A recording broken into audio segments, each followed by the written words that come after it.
Shalom, selamat pagi Bapak Ibu Saudara terkasih di dalam Tuhan.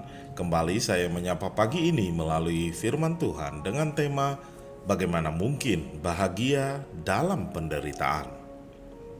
Kisah para Rasul 5 ayat 41 berbunyi demikian. Rasul-rasul itu meninggalkan sidang mahkamah agama dengan gembira karena mereka telah dianggap layak menderita penghinaan oleh karena nama Yesus. Bapak Ibu Saudara, dalam bukunya Safely Home, Randy Alcorn bercerita tentang seorang Kristen yang dianiaya, yang kehilangan segalanya karena imannya kepada Tuhan Yesus. Ketika dia kembali ke negara asalnya setelah menerima gelar PhD dari Universitas Harvard, ia hanya dapat menemukan pekerjaan dengan bergaji rendah karena ia adalah seorang Kristen. Sesaat sebelum dia meninggal akibat pemukulan yang mengerikan, dia memberitahu kepada seorang teman dekatnya bahwa dia merasa tidak layak untuk memberikan hidupnya bagi Kristus. Apa yang memungkinkan kepatuhan pada Tuhan dengan sikap rendah hati seperti itu? Bagaimana mungkin para rasul dapat bersuka cita setelah mereka dipukuli karena mereka adalah pengikut Yesus Kristus? Bagaimana mungkin Rasul Paulus ketika dirantai dan dipenjara, ia menulis bersukacitalah selalu dalam Tuhan? Bagaimana Yakobus dapat menulis, anggaplah sebagai sukacita yang murni setiap kali kamu menghadapi berbagai macam pencobaan? Bagaimana mungkin juga seorang pria yang telah berbaring sakit selama lebih dari 10 tahun dapat berkata kepada saya, Tuhan itu baik? Hanya ada satu jawaban, kasih karunia Tuhan. Tanpa kasih karunia Tuhan, tidak ada seorang pun yang dapat bertahan menghadapi cobaan hidup.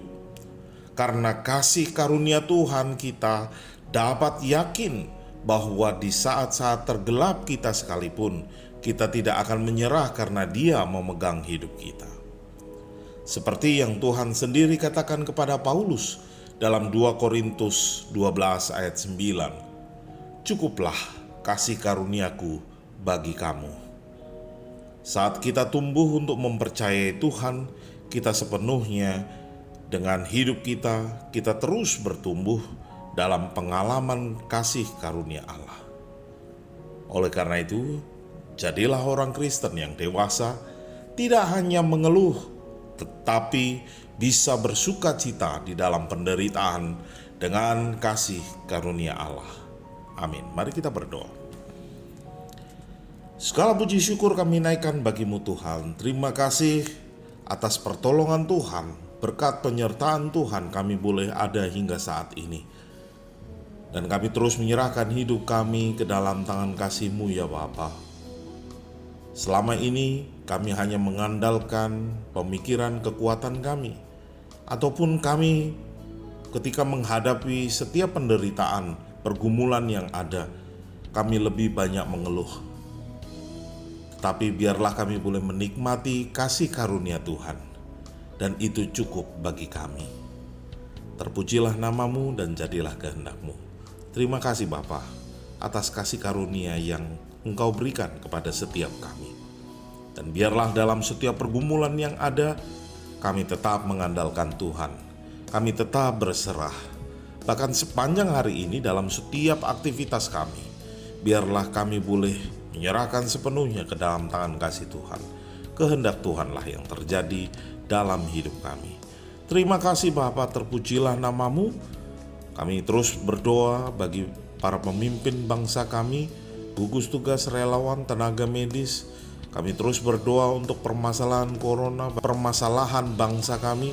Kiranya penyertaan damai sejahtera Tuhan menyertai kami semua. Terima kasih Bapa.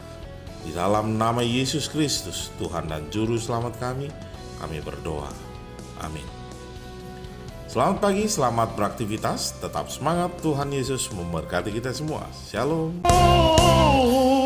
Ku percaya Kau Tuhan yang tak pernah gagal menjadi